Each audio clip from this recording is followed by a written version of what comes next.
Para reparar un taladro en una tubería de cobre podemos utilizar distintos métodos. El primero que utilizaba hace años era el de cortar un manguito por la mitad, hacía una especie de media caña y luego soldaba el medio manguito a la tubería. O un trozo de tubería de cobre si no tenía manguito, como este que utilizo aquí, y lo soldaba al agujero, al taladro. Y otra forma era intentando soldar el poro en la tubería de cobre o el taladro haciendo una soldadura.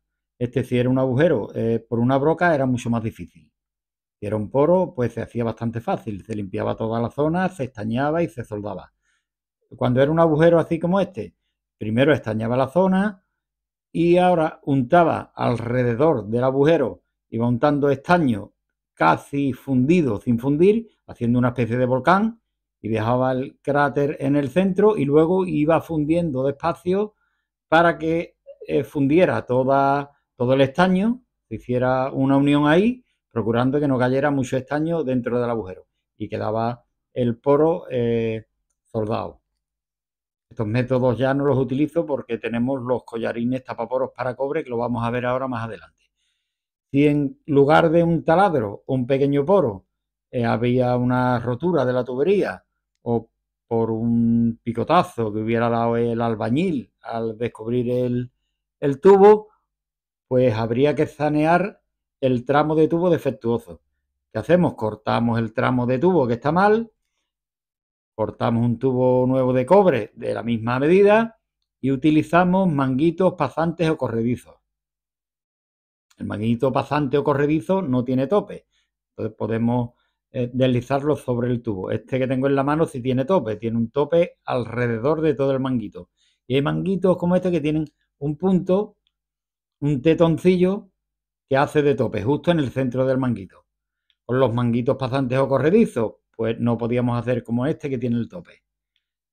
El manguito corredizo lo metemos dentro del tubo nuevo que hemos cortado y ya luego deslizamos un manguito a un lado y un manguito a otro. Y los que tenían el tetoncillo, pues cogíamos un limatón, quitábamos el tetón que hacía de tope en el centro y nos servía de manguito pasante. Hoy en día compramos los manguitos pasantes ya hechos. Ya luego lo único que tenemos que hacer, como os digo, limpiar los extremos de la tubería, untábamos pasta de capante o desoxidante y hacíamos una soldadura. Soldábamos los dos manguitos. Con este tipo de soldaduras, cuando había muy poco tramo o la tubería en un extremo y en otro tenía agua y no soldaba, o una de las soldaduras acababa partiendo, pues lo que hago en este caso es una especie de dilatador, o bien se hace con 4 codos o con tiras dilatadoras que las hay en el mercado.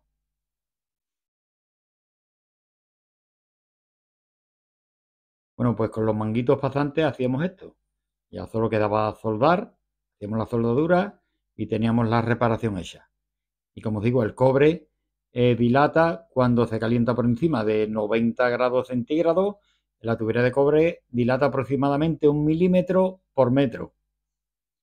Cuando descubrimos una avería y no tenemos dilatación a un lado o a otro porque el tubo está recibido con la mezcla, con el cemento de la obra y no tiene dilatación hacia ningún lado, pues había veces que parte una de las soldaduras.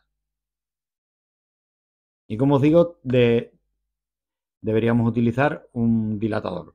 Yo lo que hago es que utilizo 4 codos y hago una especie de dilatador para cobre con los 4 codos. Y los ángulos de los codos absorben la dilatación. Aquí en este caso lo haré con 2 codos hembra-hembra y 2 codos macho-hembra. Y las curvas de los codos absorben, como os digo, la dilatación. En lugar de utilizar los 2 codos macho-hembra, podemos utilizar otros 2 codos hembra-hembra, y cuanto más largo sea el tramo de tubo en vertical, más efectivo es el dilatador.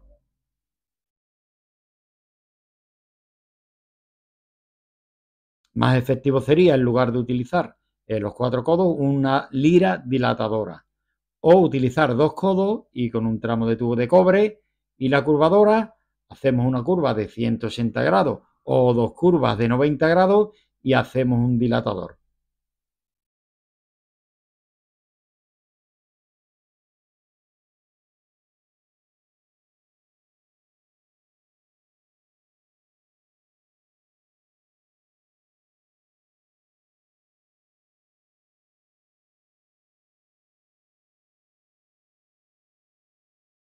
Cuanto más altura, más distancia tenga el dilatador, más efectivo es.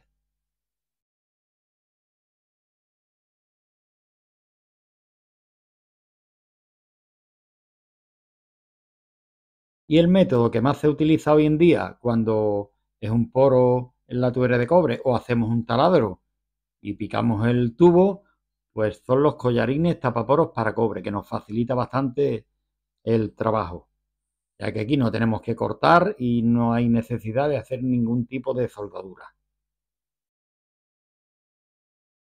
El collarín tapaporo trae una junta de goma cortada por la mitad, la colocamos justo donde tenemos la fuga o el taladro y solamente sería apretar las dos partes del collarín. Los collarines no podríamos utilizarlos si en lugar de un taladro es un golpetazo y el tubo está demasiado deformado.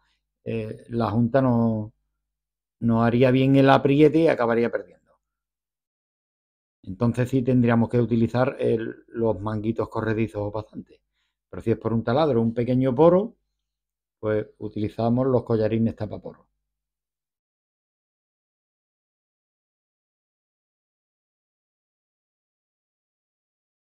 Y bastante útiles también son los accesorios tipo zambra o compresión para cobre. Existen racores de compresión para cobre, incluso nos vienen bastante bien cuando en la instalación la llave de corte no cierra totalmente y tenemos agua, pues si no queremos realizar una soldadura o no podemos realizarla, pues utilizamos los racores de compresión para cobre. Y tenemos todo tipo de accesorios, tes, codos, manguitos. Podemos hacer cualquier tipo de reparación con este tipo de accesorios.